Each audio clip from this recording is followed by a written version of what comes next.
Job was quoted saying, "In my body I will see God." In Job's situation, it seemed unlikely to him that he would, in his body, see God. And that's just the point of Job's faith.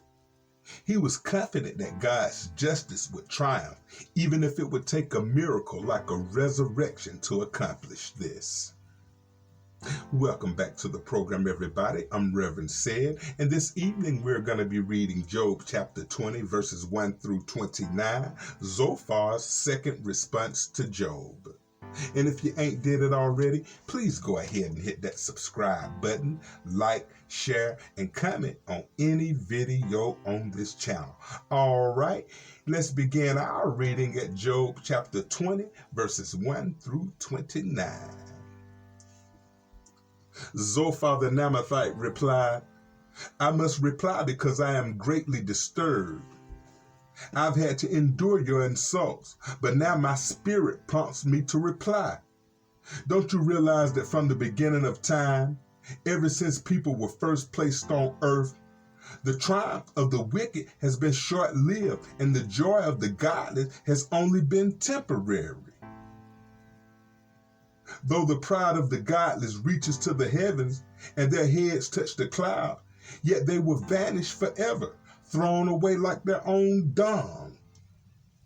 Those who knew them will ask, where are they? They will fade like a dream and not to be found. They will vanish like a vision in the night. Those who once saw them will see them no more. Their families will never see them again. Their children will beg from the poor, for they must give back their stolen riches. Though they are young, their bones will lie in the dust. They enjoyed the sweet taste of wickedness, letting it melt under their tongue. They savored it, holding it long in their mouths. But suddenly, the food in their bellies turned sour, a poisonous venom in their stomach. They will vomit the wealth that they swallowed. God won't let them keep it down. They will suck the poison of cobras. The viper will kill them. They will never again enjoy the streams of olive oil or the rivers of milk and honey. They will give back everything they worked for. Their wealth will bring them no joy, for they oppressed the poor and left them destitute. They foreclosed on their home. They were always greedy and never satisfied. Nothing remains of all the things they dreamed about. Nothing is left after they finish gorging themselves. Therefore, their prosperity will not endure. In the midst of plenty, they will run into trouble and be overcome by misery. May God give them a belly full of trouble. May God rain down his anger upon them. When they try to escape an iron weapon, a bronze-tipped arrow will pierce them. The arrow is pulled from their back, and the arrowhead glistens with blood. The terrors of death are upon them. Their treasures will be thrown into the deepest darkness. A wildfire will devour their goods, consuming all they have left. The heavens will reveal their guilt, and the earth will testify against them.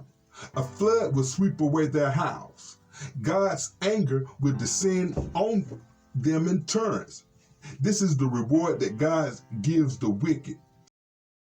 It is the inheritance decreed by God.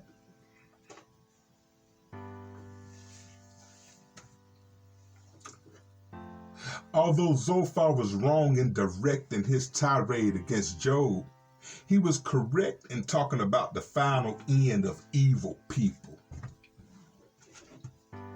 At first, sin seems enjoyable and attractive. Lying, stealing, or oppressing others often brings temporary gain to those who practice these sins. Some live a long time with ill-gotten gain. Judgment for these sins may not come in a lifetime of the sinner, but in the end, God's judgment will prevail.